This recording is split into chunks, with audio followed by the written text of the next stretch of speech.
OCD में वहम होता रहता है। बात करते हैं कंटेमिनेशन ओसीडी में, जिसमें वहम होता है कि गंदी वस्तुओं को छू लिया, अगर साफ वस्तुओं को छुएंगे उनमें गंदगी फैल जाएंगी। जिनको कंटेमिनेशन ओसीडी है वो बाहर पहली बात तो जाएंगे नहीं, अगर चले भी गए तो बाहर किसी चीज को छुएंगे नहीं, पब्लिक टॉयलेट का इस्तेमाल नहीं करेंगे। अगर गलती से कर भी लिया तो हाथ को बचा बचा कर रखेंगे। घर में जैसे ही आएंगे सबसे पहले गेट को कोहनी से खोलते हैं कई तो, या किसी नैपकिन से, पेपर से, कागज से खोलेंगे, सीधा हाथ नहीं लगाएंगे, क्योंकि उनको खतरा रहता है कि हाथ से खोल लिया तो गंदगी फैल जाएगी। साफ सामान को छुएंगे नहीं, छुएंगे तब जब पूरी तरह से हाथ धो लेंगे, साबुन से पूरा मांज लेंगे हाथों को। तो उनको जो वहम रहता है कि वस्तुओं को छूने से गंदगी फैल जाती है, तो ये विचार पूरी तरह से इरेशनल विचार है, ये अतार्किक विचार है। यही विचार समस्या की जड़ है, क्योंकि यही विचार एंजाइटी पैदा करता है और यही एंजाइटी उनको कंपल्सन करने के लिए मजबूर करती है। तो इस विचार का खात्मा करने के लिए इस विचार को बदलना होगा एक रैशनल विचार से, एक लॉजिकल विचार से। अब देखिए इस विचार के पीछे क्या साक्ष्य है, क्या प्रमाण है कि गंदी चीजों को छू लिया, अगर साफ चीजों को छुएंगे तो साफ चीजों में गंदगी फैल जाएगी। इसके पीछे कोई तथ्य है या ये निरा एक वहम है, ये इलॉजिकल विचार है?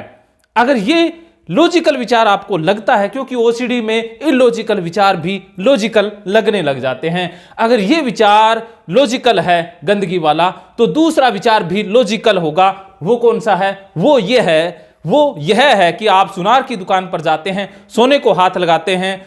अगर आपने सोने को हाथ लगाया और बाद में आप गेट को, लोहे को हाथ लगाएंगे तो क्या उसमें सोना चला जाएगा?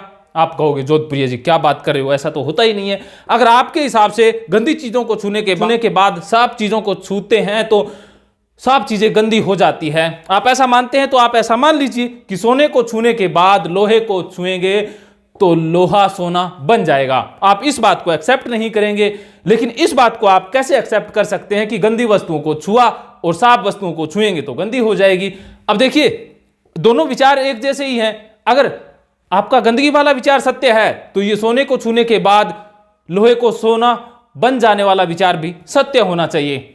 आप खुद दिमाग पर जोर डालिए कि आपका जो गंदगी वाला विचार है वो कितना असत्य विचार है, निरा इलॉजिकल विचार है, अतार्किक विचार है, इससे कुछ होता ही नहीं है।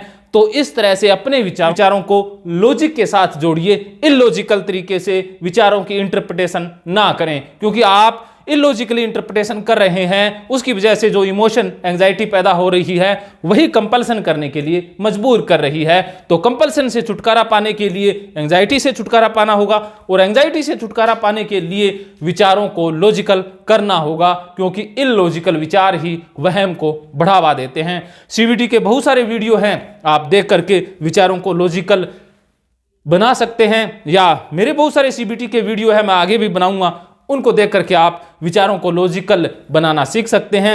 अगर ये छोटी सी बात खाने में बैठ गई तो बल्ले बल्ले, नहीं बैठी तो गंदगी का वहम लिए घूमते रहो थल्ले थल्ले। फिर भी थल्ले थल्ले को बल्ले बल्ले में बदलने के लिए आप ऑनलाइन ऑफलाइन साइको गुरु टीम से बात कर सकते हैं। आप rajendrajodhpuria.com वेबसाइट विजिट करते हैं, वहां पर ओसीडी से रिलेटेड बहुत सारे अमेजिंग टिप्स रिटर्न में लिखे हुए हैं। इसके लिए मैं आपका तहे दिल से आभारी हूं।